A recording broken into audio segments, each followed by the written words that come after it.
सुप्रभात प्यारे बच्चों, कैसे हैं आप? क्या आपका अध्ययन बराबर चल रहा है? पढ़ाई आप अच्छे से कर रहे हैं? उम्मीद करती हूँ कि आप अच्छे से पढ़ रहे होंगे और स्वस्थ भी होंगे।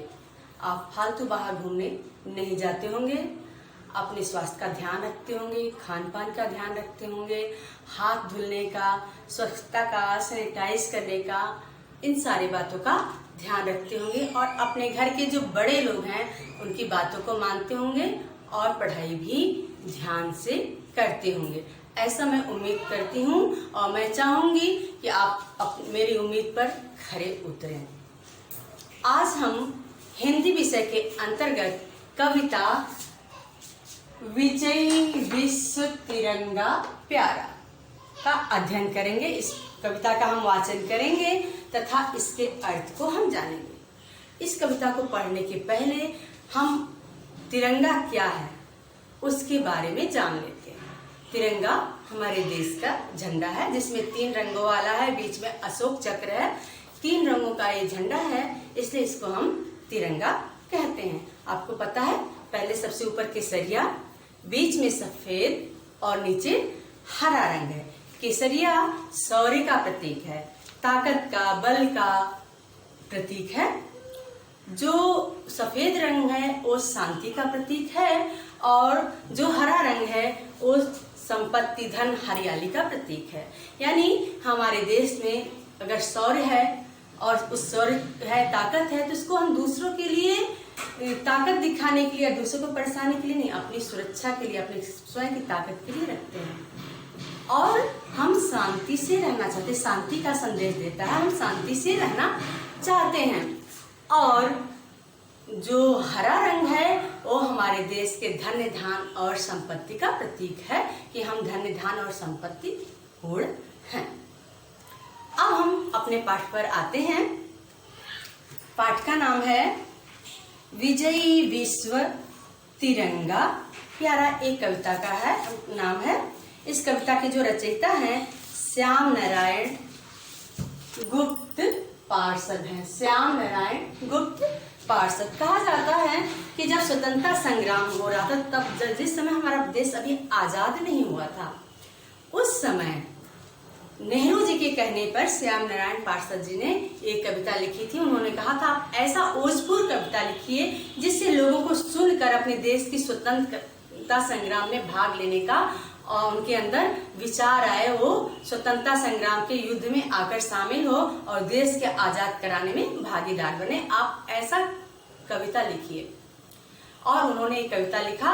लोग जब लोग आगे प्रभात फेरी लेते थे या स्वतंत्रता युद्ध के लिए जो भी सभाएं होती थी उसमें एक गीत गाया जाता था। आज भी ये सारे गीत हमारे जो भी राष्ट्रीय पर्व होते हैं या इस तरह की कोई सभा होती है वहाँ गाया जाता है। स्वतंत्रता संग्राम का यह गीत प्रेम, शक्ति और वीरता का प्रतीक है। किसका प्रतीक है? प्रेम, शक्ति और वीरता का प्रतीक है। यह ऐसा बलिदान गीत है जिसे सुनकर और गाकर हजारों लाखों युवक देश की स्वतंत्रता के आंदोलन में स्वयं को बलिदान करने चल पड़े। इस गीत को सुनने से प्रेम और वीरता हमारे अंदर, देश के राष्ट्रीय प्रेम आती है, जागृत होता है और वीरता का भाव हमारे अंदर आता है। जब ये गीत लोग सुने, जब इन्होंने लिखा और गाया गया, तो हजारों लोग इस गीत को सुनकर भारत की स्वतंत्रता आंदोलन में भागीदारी लेने के लिए चल पड़े। स्वतंत्रता आंदोलन में स्वयं का बलिदान करने चल पड़े और स्वतंत्रता प्राप्ति के ध्येय को प्राप्त किया। हमारे देश जब गुलाम था तो हमारा उद्देश्य था हमें अपने देश को आजाद कराना और उस उद्देश्य को हमने प्राप्त भी किया। यह एक अभिमान गीत है। अभिमान मतलब गर्व, अपने देश पर गर्वित होने का, अपने देश की शान के बारे में एक गीत बताता है। आज भी शालाओं में, प्रभात फेरियों में अथवा विशिष्ट महत्व के अवसरों पर गाया जाता है। शालाओं में यानी पाठशालाओं में या प्रभात फेरी निकलती या कुछ विशिष्ट अवसर होता है, उस समय भी आज ये गीत गाया जाता है। श्याम नारायण गुप्त पार्षद मातृभूमि के महत्व के बारे में देश के प्रत्येक नागरिक के लिए गर्व और गौरव का प्रतीक गीत यह लिखा है। इस गीत से हमें अपने देश के लिए झंडा क्या होता है, झंडा एक देश का प्रतीक चिन्ह होता है। जब हमारे देश के जो प्लेयर होते हैं, खिलाड़ी होते हैं, वो दूसरे देश में जाते हैं या अपने देश में ही होते हैं, तो जब उसको जीतते हैं तो उनको क्या किया जाता है, अपने देश के झंडे को लेकर पूरे जो फील्ड होता है उसमें घूमते हुए बताते हैं इस फील्ड में, इस क्षेत्र में हमारा देश आगे है, अग्रणी है। चाहे वो पढ़ाई लिखाई का हो या किसी क्षेत्र, वैज्ञानिक क्षेत्र में हो या सीमा पर जहां तक हमारे देश की सीमा हो या युद्ध काल में, जहां तक हम आगे होते हैं, विजयी होते हैं, तो झंडा हमारा प्रतीक चिन्ह के रूप में काम करता है। उसको हम लहराते हैं, बताते हैं। और हर देश का, प्रत्येक देश का अपना एक झंडा होता है, वो उसके स्वतंत्र होने का प्रतीक होता है, उसका शान होता है, उसका मान होता है। अब हम कविता पढ़ेंगे और उसके अर्थ को जानेंगे। कविता है, विजयी विश्व तिरंगा प्यारा, झंडा ऊंचा रहे हमारा। कवि श्याम नारायण गुप्त कहते हैं कि जो हमारा झंडा है, विजयी विश्व, पूरे विश्व पर विजय प्राप्त किया। कैसे युद्ध करके विजय नहीं प्राप्त हुआ कि दूसरे के क्षेत्र में गए और युद्ध कर लिया, उस देश को अपने में मिला लिया, इस तरह विजय विश्व नहीं है। हम प्रत्येक फील्ड में, प्रत्येक क्षेत्र में आगे हैं, चाहे वो पढ़ाई लिखाई हो, चाहे इंजीनियरिंग का क्षेत्र हो या डॉक्टरी का क्षेत्र हो या साइंस का क्षेत्र हो, किसी भी क्षेत्र में हम अपना नाम करते हैं, गौरव करते हैं, तब हमारे देश का नाम ऊंचा होता है, गौरवान्वित होता है। और इस तरह हमारे देश का झंडा जो होता है सबसे ऊंचा फहराता है। इस तरह हमारा देश विजयी विश्व है, पूरे विश्व पर विजय प्राप्त करने वाला है, न कि युद्ध में दूसरे को हरा के करता है। हम अपनी स्वतंत्रता का रक्षा तो करते हैं, अपने क्षेत्र का रक्षा करते हैं, ऐसा नहीं करते हैं कि दूसरे को अपने देश में आने दें, लेकिन हम अपने अच्छे कर्मों के द्वारा, सत्य के द्वारा, ताकत के द्वारा हम अपने पूरे विश्व में, अपनी बौद्धिकता के द्वारा विश्व में विजय करते हैं। तो लेखक लिखते हैं कि जो हमारा झंडा तिरंगा, 3 रंगों वाला जो हमारा झंडा प्यारा है, पूरे विश्व में विजय प्राप्त करने वाला है। झंडा ऊंचा रहे हमारा जो झंडा है इसी तरह हमेशा सदा ऊंचा रहे, यानी हर प्रगति पथ पर ही बढ़ता रहे हमारा देश। सदा शक्ति सरसाने वाला, प्रेम सुधा बरसाने वाला। सरसाने का मतलब होता है बढ़ाने वाला। सदा यानी हमेशा, शक्ति माने ताकत, सरसाने यानी बढ़ाने वाला, प्रेम मतलब प्यार, सुधा मतलब अमृत, बरसाने वाला बरसने वाला। सदा शक्ति सरसाने वाला, ये जो झंडा है हमें हमेशा शक्ति देता है, ताकत देता है, हमारी ताकत को बढ़ाता है। हम जब अपने झंडे को देखते हैं तो उसके लिए हमें गौरवान्वित होते हैं और उसको हमेशा ऊंचा रखना चाहते हैं। हमारे अंदर एक ताकत आती है कि हम अच्छे से अच्छा काम करेंगे, हमारे अंदर देश भक्ति की भावना आती है, देश के लिए कुछ करने के लिए मर मिटने की भावना आती है। इस तरह यह सदा हमें शक्ति देने वाला, शक्ति बढ़ाने वाला होता है। और प्रेम सुधा बरसाने वाला, प्रेम रूपी अमृत बरसाने वाला है। किस तरह प्रेम रूपी अमृत होता है? इस झंडे के नीचे सभी लोग एक हैं, चाहे वो हिंदू हो, मुस्लिम हो, सिख हो, ईसाई हो, यूपी के हो, एमपी के हो, महाराष्ट्र के हो, पूरब के हो, पश्चिम के हो, कहीं के भी हो, उस झंडे के नीचे एक हैं। और जब हम एक हैं, आपस में भाई भाई हैं, हमारे अंदर कोई अलगाव नहीं है, तो हमारे अंदर प्यार है, ताकत है, आपस में प्रेम रूपी अमृत हम बरसाते हैं, यानी हमारे अंदर एकता की भावना है, आपस में प्रेम है। सदा शक्ति सरसाने वाला, प्रेम सुधा बरसाने वाला, वीरों को हरसाने वाला, मातृभूमि का तन मन सारा, झंडा ऊंचा रहे हमारा। वीरों को हरसाने वाला, जो वीर हैं, जो हमारे देश के सिपाही हैं, सैनिक हैं, उस झंडे को क्या करते हैं? हर्षाने वाला, खुशी प्रदान करने वाला होता है। झंडे को देखते ही प्रशंसित हो जाते हैं, उनके अंदर नई स्फूर्ति आती है, ताकत आती है। उस झंडे की रक्षा के लिए वो मर मिटते हैं, चाहे कुछ भी हो उसकी रक्षा जरूर करते हैं, अपने प्राण न्यौछावर कर देते हैं, प्यार त्याग देते हैं, वो शहीद हो जाते हैं, लेकिन उसके झंडे के लिए वो कुछ भी कर सकते हैं। वो झंडा उनके लिए खुशी देता है। तो वीरों को हर्षाने वाला, मातृभूमि का तन मन सारा। मातृभूमि जहाँ हम पैदा होते हैं, हमारा देश भारत, हम भारत में पैदा हैं तो भारत हमारा देश मातृभूमि है, हमारी जननी है। तो इस मातृभूमि का जो झंडा है, तन मन सारा, तन और मन सब है, तन धन मन संपत्ति सब कुछ जो हमारे देश की धरती है, इसका जो झंडा है उसका तन और मन दोनों है। झंडा ऊंचा रहे हमारा जो झंडा है हमेशा ऊंचा रहे, ऊंचाई पर रहे। जब हमारा देश गुलाम था तो क्या हमारे देश भारत का झंडा हमारे देश पे लहराता था? नहीं। जब हमारा देश गुलाम था तो जिस देश का वो गुलाम था उस देश का झंडा यहाँ लहराता था, और जब हम स्वतंत्र हुए तब हमारे देश का प्रतीक चिन्ह जो तिरंगा झंडा है वो लहराया। तो ये जो झंडा है वो हमारी स्वतंत्रता का प्रतीक है, हमारे स्वाधीनता का प्रतीक है। तो इस तरह जो वीरों को ये शक्ति देता है कि अपने देश की रक्षा करने के लिए, प्रसन्नता देता है कि उस देश को वो रक्षा करते हैं, ऊंचा बढ़ाते हैं, आगे करते हैं, इस तरह वो झंडा देखकर प्रसन्न होते हैं। इस मातृभूमि हमारे देश की जो देश है, हमारी जो मातृभूमि है, हमारी जननी है, उसका तन और मन सारा है झंडा। ये झंडा हमेशा ऊंचा रहे, ऐसी हम कामना करते हैं। अब आगे की पंक्तियां हम पढ़ते हैं। स्वतंत्रता की भीषण रण में लख कर जोश बढ़े क्षण क्षण में, कापे शत्रु देख कर रण में, मिट जाए भय संकट सारा, झंडा ऊंचा रहे हमारा। लेखक कहते हैं स्वतंत्रता की भीषण रण में, जब हमारा देश स्वतंत्र था, गुलाम था, उस समय हमारा देश को स्वतंत्र कराने के लिए भीषण बहुत ज्यादा रण यानी युद्ध हुआ था, भीषण भयानक युद्ध हुआ था। तो जो स्वतंत्रता का जो भीषण युद्ध हुआ था, लखकर जोश बढ़े क्षण क्षण में, झंडे को लखकर यानी देखकर हमारे अंदर अपने देश को आजाद कराने के लिए पल पल क्षण क्षण पल पल हमारे अंदर जोश बढ़ता जा रहा था कि हम अपने देश को आजाद कराएं, इस झंडे को हम ऊंचा रखें, अपने देश के तिरंगे को लहराएं।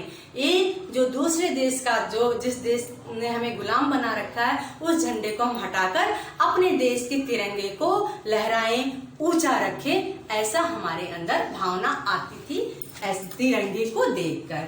स्वतंत्रता की भीषण रण में स्वतंत्रता प्राप्त करने के लिए जो भीषण भयानक युद्ध हुआ था, उसको उस समय इस झंडे तिरंगे को देखकर भारत के प्रत्येक नागरिक, प्रत्येक व्यक्ति के अंदर, प्रत्येक वीर के अंदर, प्रत्येक स्वतंत्रता सेनानी के अंदर, बच्चा हो, बूढ़ा हो, जवान, सबके अंदर इस तिरंगा को देखकर एक नई स्फूर्ति, एक नई ताकत, एक नई चाहत पैदा होती थी कि इस देश को हम आजाद कराएंगे और अपने देश के झंडा जो तिरंगा है उसको ऊंचा रखेंगे, उसको झुकने नहीं देंगे, ऊपर रखेंगे, अपने देश को हम स्वाधीन करके रहेंगे। कापे शत्रु देखकर रण में, मिट जाए भय संकट सारा, झंडा ऊंचा रहे हमारा। इस तिरंगे को देखकर रण युद्ध के समय इस तिरंगे को देखकर जो शत्रु थे हैं वो उसको देखकर कांपने लगे, यानी इस तिरंगे की इतनी ताकत इतनी ताकत हो कि शत्रु देखते ही इस तिरंगे को, झंडे को देखते ही कांपने लगे, डर जाएं, भय खा जाएं। मिट जाए भय संकट सारा, हमारे अंदर जितना भी भय हो, संकट हो, दुख हो, सारा कुछ इस तिरंगे को देखकर मिट जाए। कैसे मिट जाएगा? तिरंगे को देखकर कैसे मिट जाएगा हमारे अंदर के सारे भय और संकट? जब अपने अंदर हम ताकत ले आएंगे, अपने देश में होने वाली जितनी बुराइयों को है हम दूर करेंगे, हम अच्छे काम करेंगे, प्रगति के हर पथ पर आगे बढ़ेंगे। प्रगति के लिए वो विज्ञान का फील्ड हो और गणित का फील्ड हो या फिर इंजीनियरिंग का फील्ड हो या किसी भी फील्ड में नई नई तकनीक के हैं, जो औद्योगिकरण है, जो व्यवसाय, हर दिशा में अगर हम आगे बढ़ेंगे तो हमारे जो संकट है अपने आप मिट जाएगा, हम भयहीन हो जाएंगे। तो लेखक कहते हैं कि इस झंडे तिरंगे को देखकर देखते ही शत्रु कांपने लगे। इस झंडे के अंदर इतनी ताकत हो, इतनी है कि इसको देखते ही शत्रु कांपने लगता है और हमारे अंदर के इस तिरंगे को देखते ही हमारे अंदर जितने भय हो, जितने संकट हो, सब समाप्त हो जाए। झंडा ऊंचा रहे हमारा जो झंडा है हमेशा ऊंचा रहे, लहराता रहे। तिरंगा जो हमारा है, पताका जो तिरंगा पताका है वो ध्वज है, झंडा है, ये हमेशा ऊंचा लहराता रहे। हम इसको हमेशा ऊंचा लहराते रहे अपने अच्छे कर्मों से, अपने अच्छे कार्यों से।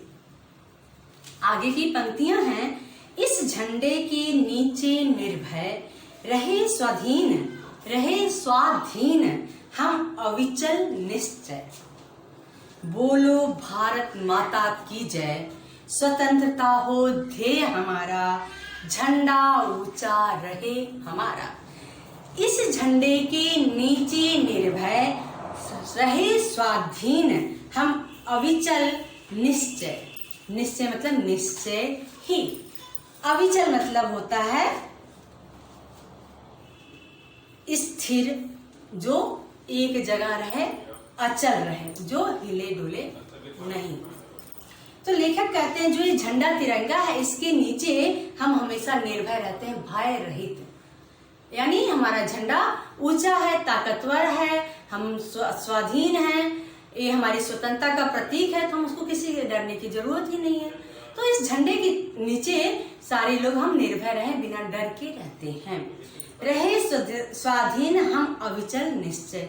इस झंडे के नीचे हम हमेशा स्वाधीन रहे, निश्चय यानी हमेशा कभी इस झंडे को हम गुलामी में नहीं बनने देंगे, हमेशा इसकी रक्षा करेंगे। हम मिट जाएंगे लेकिन इस झंडे को हम ऊंचा रखेंगे। तो निश्चय ही हम अपने देश के इस झंडे को स्वाधीन रखेंगे, अविचल, बिना रुके हुए, अचल, हमेशा एक जगह हमारा झंडा बना रहेगा। निश्चय ही इसको हम परतंत्र नहीं होने देंगे, इसको ऊंचा ऊंचा ऊंचा ही रखेंगे, इसको झुकने नहीं देंगे।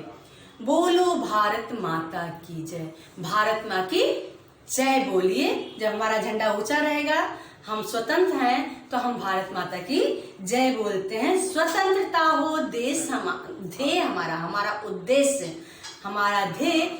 चूंकि यह कविता जब हम परतंत्र थे उसमें का लिखा गया था, और आज भी हम बहुत सारे, परतंत्र का मतलब ये नहीं होता है कि हम दूसरा देश हमें अपने देश को गुलाम बना ले तभी हम परतंत्र हैं। हम अपनी बुराइयों के अंदर परतंत्र हैं। हम अपने जो हमारे देश में तमाम तरह की बुराइयां हैं, चाहे वो आतंकवाद है उसके अंदर हम परतंत्र हैं, चाहे इतना करप्शन बढ़ रहा है उसके अंदर हम परतंत्र हैं। ऐसा नहीं है कि दूसरे देश के गुलाम हो तभी हम परतंत्र हैं, हम तमाम बुराइयों के अंतर्गत भी परतंत्र हैं। इतना सारा करप्शन बढ़ रहा है, इतने सारे लोग जो हैं अपने देश के लिए अच्छा न सोचकर बुरा सोच रहे हैं, देश को बिल्कुल पतन तल में नीचे गिराते जा रहे हैं। तो उन लोगों का भी एक तरह की वो गुलामी ही है। तो लेखक कहता है कि हमें हमेशा क्या रखना चाहिए, स्वतंत्रता हमारा उद्देश्य होना चाहिए। हमारा उद्देश्य क्या होना चाहिए, स्वतंत्रता का होना चाहिए। इस तरह हमारा झंडा हमेशा ऊंचा रहेगा, हमारा झंडा हमेशा ऊंचा रहे, हमेशा लहराता रहे, हमेशा ये पताका अपनी प्रगति पथ पे ऊंचा ऊंचा ऊंचा बढ़ता ही रहे, हमारा झंडा हमेशा ऊंचा ही रहे। आगे की पंक्तियां हैं, आओ प्यारे वीरों आओ, देश धर्म पर बलि बलि जाओ, एक साथ सब मिलकर गाओ, प्यारा भारत देश हमारा, झंडा ऊंचा रहे हमारा। लेखक कहते हैं आओ प्यारे वीरों आओ, हमारे देश के जितने भी वीर हैं, रहने वाले जितने भी जवान हैं, वो आओ, उसको वो बुलाते हैं। देश धर्म पर बलि बलि जाओ, जो देश पे धर्म, देश के प्रति हमारा क्या धर्म है, देश के प्रति हमारा धर्म है कि हम एक अच्छे नागरिक बने, अपने देश के जो कानून हैं उनका पालन करें, यहाँ की जो बुराइयां उसको समाप्त करें, हम अच्छे कार्यों से अपने देश को आगे आगे आगे प्रगति पथ पे बढ़ाएं, अपने देश का नाम रोशन करें, यही तो हमारे देश का धर्म है। तो जो देश का धर्म है उस पर हम बलि बलि जाएं, यानी न्यौछावर हो जाएं। बलि बलि जाना मतलब न्यौछावर हो जाना। न्यौछावर होना का मतलब होता है कि हम अपने लिए कुछ ना सोचे, सिर्फ देश के लिए, हमारा तन, हमारा धन, हमारा मन, हमारी सोच, सब कुछ सिर्फ देश के लिए है, हमारे लिए, अपने लिए, सिर्फ अपने लिए हम ना सोचें, हम अपने देश के लिए सोचें, हम अपने समाज के लिए, जैसे कि जिससे वो आगे आगे बढ़ता है। तो हम जो कवि हैं श्याम नारायण गुप्त पार्षद, वो हमारे देश के जवानों को, वीरों को आह्वान करते हैं, बुलाते हैं कि आओ प्यारे वीरों आओ, इस जो हमारे देश के प्रति हमारा धर्म है उसको निभाने के लिए उस पर हम न्यौछावर हो जाएं, बलि जाएं। एक साथ सब मिलकर गाओ, प्यारा भारत देश हमारा, झंडा ऊंचा रहे हमारा। एक साथ हमारे देश में रहने वाले प्रत्येक नागरिक, पूर्व पश्चिम उत्तर दक्षिण के रहने वाले, प्रत्येक धर्म को मानने वाले, प्रत्येक संस्कृति को मानने वाले, उन सबको वो कहते हैं सब लोग मिलकर गाओ, सब लोग एकता के सूत्र में बन जाओ और गाओ कि प्यारा भारत देश, हमारा देश जो है बहुत प्यारा है। वो कहते हैं हमारे देश को, और इस तरह हम अपने झंडे को ऊंचा रखेंगे। एक साथ सब मिलकर गाओ, प्यारा भारत देश हमारा, हमारे देश में रहने सारे एकता के सूत्र में बनकर गाओ कि हमारा देश सबसे प्यारा है। इस देश का जो झंडा है इसको हम सदा ऊंचा रखेंगे, हमारा झंडा हमेशा ऊंचा ही ऊंचा रहे। इसकी शान न जाने पाए, चाहे जान भले ही जाए, विश्व विजय करके दिखलाएं, तब होवे पूर्ण हमारा, विजयी विश्व तिरंगा प्यारा, झंडा ऊंचा रहे हमारा। इसकी शान न जाने पाए, इसकी जो आन बान शान है उस पर हम कोई भी धब्बा नहीं लगने देंगे। इसकी हमेशा हम इस बात का ध्यान रखेंगे कि अपने देश की शान पर हम कोई भी धब्बा नहीं लगने देंगे, कोई भी हम बुरा काम बिल्कुल नहीं करेंगे। इसके लिए चाहे हमारी जान चली जाए, हम मर जाएं, लेकिन अपने देश की शान की रक्षा हम हमेशा करेंगे। विश्व विजय करके दिखलाएं, तब होए परिपूर्ण हमारा प्रण, यानी हमारा प्रण जो है, प्रतिज्ञा है कि हम पूरे विश्व पर विजय प्राप्त करके तब दिखलाएंगे, तब हमारा प्रण पूरा। पूरे विश्व पर विजय किस तरह हम प्राप्त करेंगे? अपने अच्छे कार्यों से, अपनी बौद्धिकता से, अपने कर्म से, अपने अच्छे विचारों से, अपनी अच्छी बौद्धिकता से, प्रगति के हर क्षेत्र में आगे बढ़कर हम विश्व का पर विजय प्राप्त करेंगे। हर क्षेत्र में भारत का नाम होगा, तब हमारी जो प्रतिज्ञा है पूरी होगी। विजयी विश्व तिरंगा प्यारा, झंडा ऊंचा रहे हमारा। पूरे विश्व पर विजय प्राप्त करने वाला जो हमारा तिरंगा है वो प्यारा है, ये झंडा हमेशा सदा ऊंचा और ऊंचा रहे। आज की क्लास में हम बस इतना पढ़ेंगे। कल पुनः एक बार इस कविता का अर्थ देखेंगे, अर्थ को पढ़ेंगे, भाव को जानेंगे और पाठ में आए हुए शब्दार्थ, मौखिक प्रश्न, अपोजिट शब्द, विशेषण विशेष, भावार्थ, पर्यायवाची तथा प्रश्न उत्तर को पढ़ेंगे। आप अपनी उत्तर पुस्तिका में सुंदर राइटिंग में कविता को लिखेंगे और कलर करके रंग भर के एक सुंदर सा अपना प्यारा झंडा बनाएंगे। धन्यवाद।